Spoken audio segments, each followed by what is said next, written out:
Welcome back, class, to our third segment in Chapter 6. And we're going to talk for a few minutes about competitive markets and equilibrium. And the text starts in with their discussion on competitive markets and equilibrium by saying a competitive market with well-defined and transferable property rights satisfies the efficiency condition. If that condition is met, it's safe to assume that the market's allocation of resources will be efficient. At the equilibrium price and the equilibrium quantity, marginal benefit equals marginal cost. Remember our marginal decision rule, and it clears the market. Again, invisible hand floating out there, market forces are helping to clear the market. And in a competitive market, then it implies that efficiency condition is met. So keep that in mind. And one of the keys of this chapter, the authors talk about when the market is at equilibrium, a few things are happening.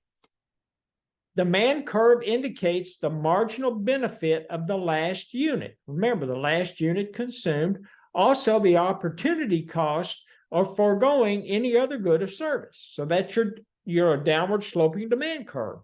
If you think about the upward sloping supply curve measures the marginal cost of the good or service. The produce as long as the marginal benefit, which is the price, is greater than the marginal cost. So as long as the price is greater than marginal cost, producers will keep producing that good because they haven't reached that marginal decision point of marginal benefit equal marginal cost.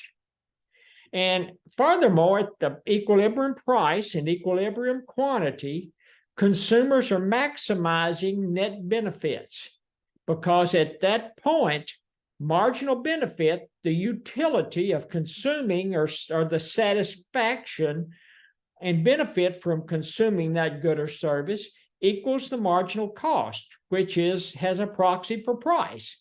So as long as you're at equilibrium price, equilibrium quantity, consumers are maximizing their net benefits.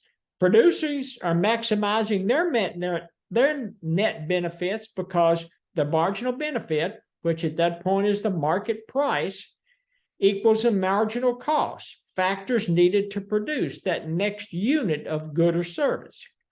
Society at PE and QE is maximizing net benefits because consumers, marginal benefit equals marginal cost, resources are efficient, consumers, nothing more happiness, and producers, there is no more efficient way to utilize those resources. So at PE and QE, you've got a bunch of happy producers and you've got a bunch of happy consumers because they are at equilibrium.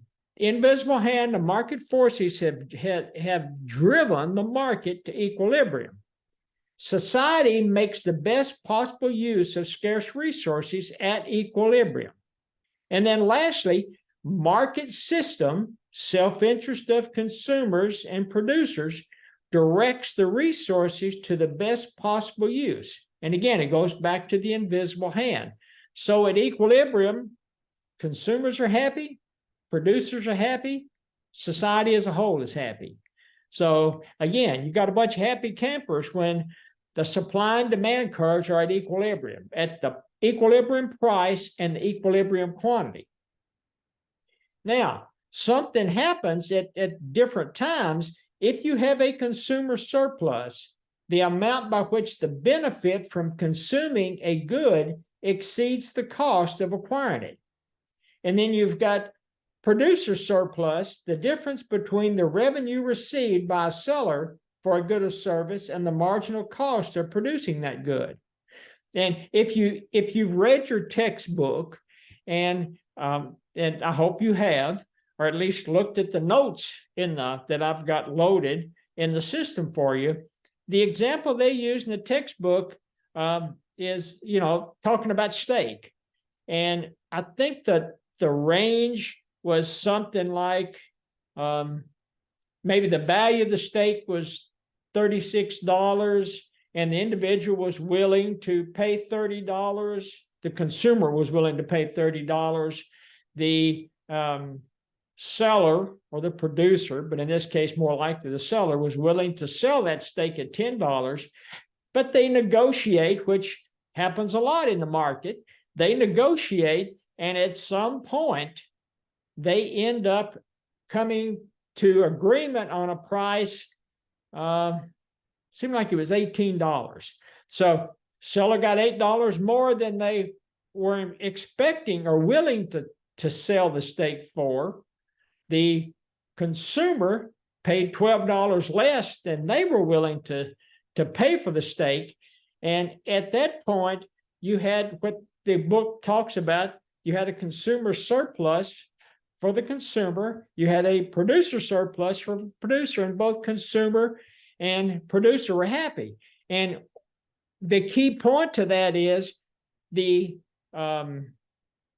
consumer and the producer established a negotiation range. The consumer established the upper limit because that's the most they would pay. The producer established the lower limit because that's the lowest price they would take. And within that negotiation range, they started negotiating until they reached a price where both the consumer and the producer were happy. It's no different than my background's in healthcare, and I've been involved in a lot of negotiation strategies and negotiation meetings, negotiating both on the provider side of the house and on the health plan side of the house. And it doesn't matter which side of the house you are on, if you just remember that the provider of a healthcare good and service is going to establish that minimum value that they're willing to accept, and the payer, whether it's the government, whether it's a private health plan, they're going to establish that price in which is the most they're willing to pay. And then they're going to negotiate up and down in that negotiation range to arrive at some kind of a consumer surplus and at least hopefully a producer surplus, because at the end of the day, both parties, both the provider and the payer, leave and they feel like they have negotiated the best possible financial arrangement for them. It's no different than, have you ever been to a flea market? You know, hundreds of booths in a flea market, people buying and selling things, and you walk up and down, and it's no, flea market in the United States. There's a huge market in Vienna, Austria. There's the Christmas market in Berlin. All of these markets, they bring buyers and sellers together, and a lot of negotiation goes on. A lot of negotiation is expected to go on in those types of markets. And that's what you're doing. As a consumer and a producer, you're negotiating because you're trying to, on the consumer side, they're trying to make the consumer's surplus as large as possible. On the producer side, they're trying to make that producer surplus as large as possible. And that's why you go through the negotiation process. The net benefit to society under ordinary conditions, free and efficient markets maximize the net benefits to society. They make the economic pie as large as possible. Biggest bang for the buck. In economics, if you're talking about a good or service, more is preferred to less. And that's what maximizes that net benefit to society. Where you have what they call a dead weight loss, where we're talking about the net benefits to society, you have the government, again, which I'm, constantly banging on the government because I'm not a huge believer that the government, not all economists think like I do, but I'm not a huge believer that the government can implement operational strategies that are going to optimize the net benefit to society. I'm always concerned that there's going to be, with individuals in DC that are taking the normative approach and saying, well, this is the way the market should work. This is the way the economy should work. This is the way we should allocate. as opposed to economists who are taking the positive side of it and say, well, this is the way the market is, this is the way the economy is, this is reality. So you've got the government decides, they want to play in the sandbox, and they want to have some impact to the net benefit of society. And so government tries to impose price controls. We talked chapter 3 or chapter 4, I don't remember which chapter it was, talked about taxes, talked about excise tax on gasoline. And so, as you impose a tax, it reduces the quantity sold. And remember, in the example of a tax, it increased the price the buyer paid. It decreased the price the consumer or the producer. It decreased the price for the producer or the seller. So buyers had to pay more, sellers received less, and the government allocated by collecting the tax revenue. Well, society loses in a magnitude of the net benefit because opportunity cost of the last transaction is the dead weight loss. And taxes make consumers and producers poorer and the government richer. And that's what happens with a lot of government strategies and in government interaction when maybe their markets are not, performing as efficiently as they can. And the losses to the loser are greater than the gains to the winner. So society ends up poorer by the amount of whatever the dead weight loss is. And, it goes back to, must have been chapter 4, where we were talking about price ceilings, price floors, government, inefficiency of government programs, the government on the agricultural community. They had implemented a price floor so that commodity prices couldn't go below that floor. And remember what we talked about happened. It turned into an inefficient process because consumers were paying more at the grocery store for goods and services. And then we were all getting double whammied because we were having to subsidize these programs with taxes. And what happened with rent control? It limited the number of apartments available. And in many instances, it wasn't the disenfranchised or those needy individuals or families that could take advantage of the rent control. It happened to be whoever was in the apartment at the time the rent controls went into place. And at some point and in some positions, there were higher income individuals that didn't necessarily need to be subsidized by the government, but they just lucked out. So inefficient government programs. And then the text talks about, kind of in this same vein of the net benefit to society, they start talking about efficiency and equity. Allocation of resources, we talk about, they may be efficient, but the allocation of income, is it fair or is it unfair? And again, government trying to play in the sandbox, start imposing these price controls, and at the end of the day, might be better off, especially if you're talking about lower income individuals. You've got firms that are allocating resources appropriately, scarce resources, to drive their marginal functional relationships. But does it mean it's fair to the lower income individuals? What happens if firms are generating profits and they are allocating these resources to produce a product at a price that only higher income individuals can afford? So government, again, starts playing in the sandbox, starts trying to implement price controls, and maybe at the end of the day, they're better off just to transfer and subsidize income and then let the markets themselves, let that invisible hand drive the markets, the unfettered markets, the free market, the competitive market, drive it to equilibrium. Markets may be more responsive. And again, demand curve, it's the ability and willingness to pay for a product.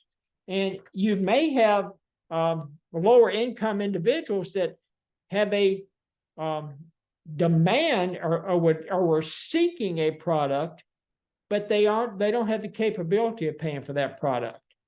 And so is it fair? as economists, we're not going to answer that question, because is it fair falls more into the normative question that economists leave up to the philosophers and the astute policymakers, whether it's at local, state, or federal government. So economists don't want to say they wash their hands, but when you start getting into asking questions, is it fair? Then you're in the realm of normative questions, and typically economists don't, mainstream economists anyway, don't head in that direction. Couple of things to keep in mind, that if a market satisfies the efficiency condition, an efficient allocation of resources will emerge from any particular distribution of income. So think about that. So when the government starts playing in the sandbox, maybe again, it's better to redistribute income through income transfers, through taxes. So if you've got too many high income individuals, maybe you start taxing them, and the U.S. tax rate, it's kind of a marginal rate, and I can't remember the exact numbers, but it seemed like maybe 17%, 33%. I can't remember the tax ranges, but it is a marginal tax kind of concept, and so they're redistributing income to lower income families. Government again acts to redistribute income, as I said, through higher taxes, through social programs, welfare programs, food stamps. Now food stamps, it's not called food stamps anymore. It's that EBT, electronic benefit transfer. And you see people at the grocery store with their EBT cards, and they look just like a credit card. And those credit cards, you can swipe them, and they are preloaded on I think it's a monthly basis with a certain dollar limit. If you think about Medicare, especially if you start watching TV, I think Medicare enrollment is like start sometime in October, but they've already started advertising. And certain Medicare recipients can receive dollars through especially if they're through a Medicare Advantage plan, for what they call healthy living groceries. They can also receive, I think it's monthly on the healthy living groceries, and I think it may be quarterly on what they call over-the-counter type pharmaceutical products, Band-Aids, eye drops, Advil, those kind of, not types of pharmaceuticals that you need a prescription for, but the types of pharmaceuticals that you see in the pharmacy aisles at Costco, Walmart, Sam's Club, BJ's, CVS, any of those types of pharmaceuticals that you see on the aisles before you get back to the pharmacy. And then lastly, efficient allocation of resources preferred to an inefficient allocation. So from a society perspective, better off having an efficient allocation of those resources as opposed to inefficient, which sometimes you end up with these government programs. Because the efficient allocation, it maximizes the net benefits to society. Society, it's a benefit to all people. Let the market have government programs, maybe redistribute income in such a way that the invisible hand and the market forces drive that market to equilibrium, because at that point, society benefits for all people. Intervening in the market, less than effective than a redistribution of income. So intervening in a market is less effective, again, than a redistribution of income to those individuals that need it. And with that, we're going to stop for just a few minutes. And when we come back, we're going to kind of wind up this last portion of chapter 6, and we're going to talk about market failures. Not that it's a surprise to anybody that your market failures, but the text actually goes into a few pages talking about market failures and some other I don't want to say straggling concepts, but we'll kind of wind this chapter up when we come back in a few minutes. Talk to everybody soon.